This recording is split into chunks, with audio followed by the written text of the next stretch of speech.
छांगुर बाबा किस तरीके से लोगों को फंसाकर पैसे का लालच देके धर्म परिवर्तन कराता था, ये मामला तो सामने आ चुका है।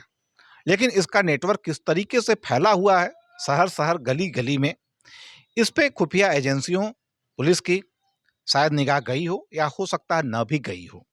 गई होगी तो हो सकता है चुपके से जांच कर रही हो।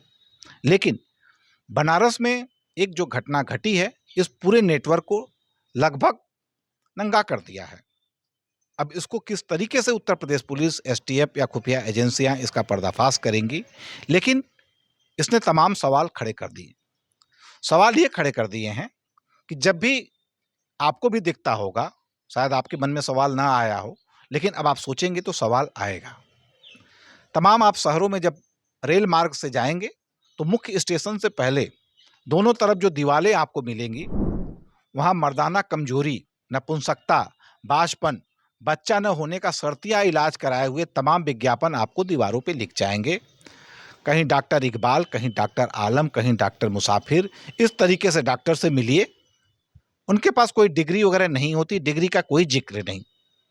साथ में लिखा होता है खानदानी दवाखाना, यानी खानदानी वो इलाज करते हैं मर्दाना कमजोरी का। तो इस तरीके के डॉक्टरों के पूरे प्रदेश में हर जिलों में एक फौज है जो इलाज करती है, लोगों को, भोले भाले लोगों को बेवकूफ़ बनाती है। तो अभी तक तो यही लगता था कि चूंकि नपुंसकता, बांझपन, मर्दाना कमजोरी एक ऐसी बीमारी है कि जिसके बारे में लोग डॉक्टर के पास जाते हैं, डॉक्टर भले लूट ले, ये लूटते ही हैं, लेकिन लूट भी लिए तो हम शिकायत करने किससे कहने जाएं। यानी हम किसी से शिकायत करेंगे तो वहां ये पोल खुलेगा कि मुझ में मर्दाना कमजोरी है, मुझ में बांझपन है, मुझ में फला रोग है, ये जिसे गुप्त रोग कहते हैं। गुप्त रोगी मिलिए 10 से 3। लखनऊ जैसे महानगर में भी बड़े बड़े डिग्रीधारी, अब उनकी डिग्रियां हैं कि नहीं, इस तरीके का इलाज करते हैं। तो कहने का मतलब कि इस नेटवर्क से लूटे पीटे लोग शिकायत भी नहीं करते हैं, क्योंकि उन्हें ये भी साबित करना हो जाता है कि फिर वो मर्द नहीं, वो नामर्द हैं। तो इसलिए वो चुप रहते हैं, इनका पोल नहीं खुलता है। इस मामले में हमने एक बार एक जिले में एक सीएमओ से भी बताया था कि फर्जी डॉक्टर कैसे ही चल रहे हैं। पता नहीं क्यों उन्होंने ध्यान नहीं दिया। खुफिया एजेंसियां जो एलआईयू हैं प्रदेश पुलिस की, उसको भी सूचना है।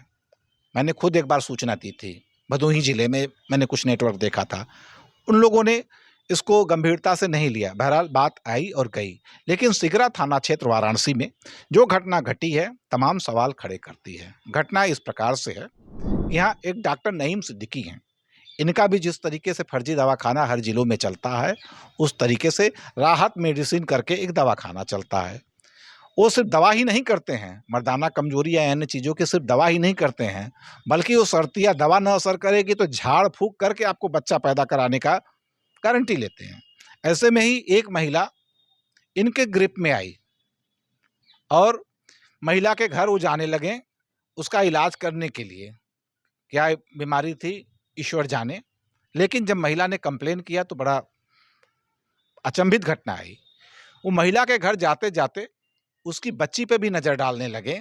लगभग 15 साल की उस महिला की लड़की थी, उससे वो शादी करना चाहते थे और उसके घर जाते थे तो उसको कुछ दवा खिला के बेहोश करके, जैसा कि उस बच्ची ने कहा कि उसको बेहोश करके उसके साथ कुछ गलत हरकत होती थी। जब वो होश में आती थी तो उसके साथ लगता था कि उसके साथ कुछ घटना घटी है। बहरहाल इन सब मामले में उसने पुलिस को रिपोर्ट दर्ज की और उसमें एक चीज़ और भी लिखा गया है। उस रिपोर्ट में उस महिला ने बयान दिया है कि ये कहते थे कि उसकी लड़की से विवाह करे और विवाह धर्म परिवर्तन, यानी मौलाना साहब, डॉक्टर साहब जो भी हैं, ये उस लड़की से, यानी अपने पेशेंट की लड़की से विवाह करना चाहते थे और बाकायदे उसका धर्म परिवर्तन करा के कि पहले तुम इस्लाम कबूल कर लो।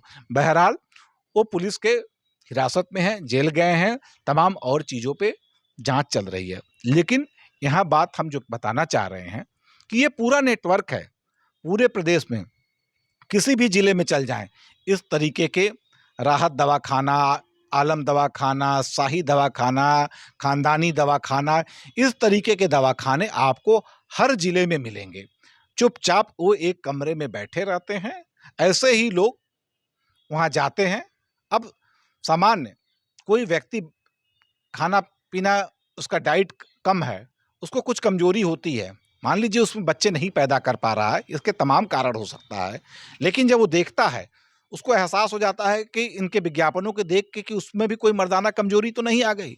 वो चला जाता है मर्दाना कमजोरी अपनी दूर कराने, बेचारा लूट जाता है, पिट जाता है, पचासों हजार रुपए उसके लूट जाते हैं, लेकिन उसकी कमजोरी दूर नहीं होती है। अब बेचारा शिकायत भी किससे करे? अगर किसी से कहेगा तो ये तो साबित हो जाएगा कि बेटा तुम तो मर्द नहीं हो। तो उस बेइज्जती को ढकने के लिए वो शिकायत नहीं करता है, और इसी चीज को ये लोग पकड़ के रखे हैं। ये शाही नीम हकीम खतरे जान जो कहा जाता है, ये लोग इसी कमजोरी को पकड़ के रहते हैं। और पूरे प्रदेश में आप देख लीजिए, मुझे नहीं ख्याल है, करीब 27 साल की मेरी पत्रकारिता हो गई, कि इस तरीके के डॉक्टरों का लूटने का कोई घटना किसी पीड़ित ने व्यक्त किया हो।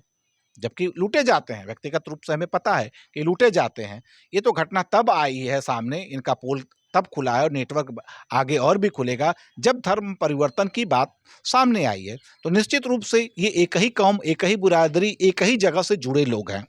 तो क्या ये आशंका नहीं है कि ये छांगुर बाबा के नेटवर्क हैं?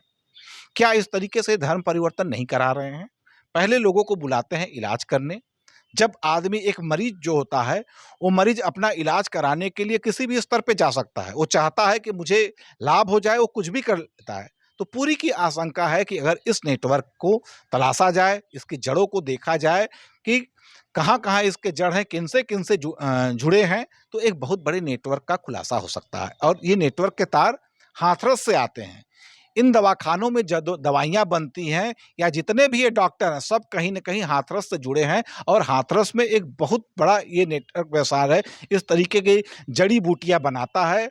सामान्य प्रोटीन होते हैं, normal protein, vitamin A, vitamin B, इन्हीं तरीके की चीज़ें की गोलियों को, जड़ी-बूटियों बना के उसको ये भ्रमित करते हैं कि इससे मर्दाना कमज़ोरी दूर होगी, बाँझपन दूर होगा, तमाम चीज़ें, बच्चे हो जाएँगे। वो सारे 100 रोग का एक इलाज वो करते हैं और लगातार लोगों को लूट रहे हैं। लेकिन उसके बावजूद भी प्रदेश की न तो खुफिया एजेंसियाँ इन सब चीज़ों को देख रही हैं, और न ही चिकित्सा विभाग, क्योंकि इनके दवाखाना पे कहीं कोई बोर्ड इस तरीके का नहीं लगा रहता जिसमें कोई डिग्री हो।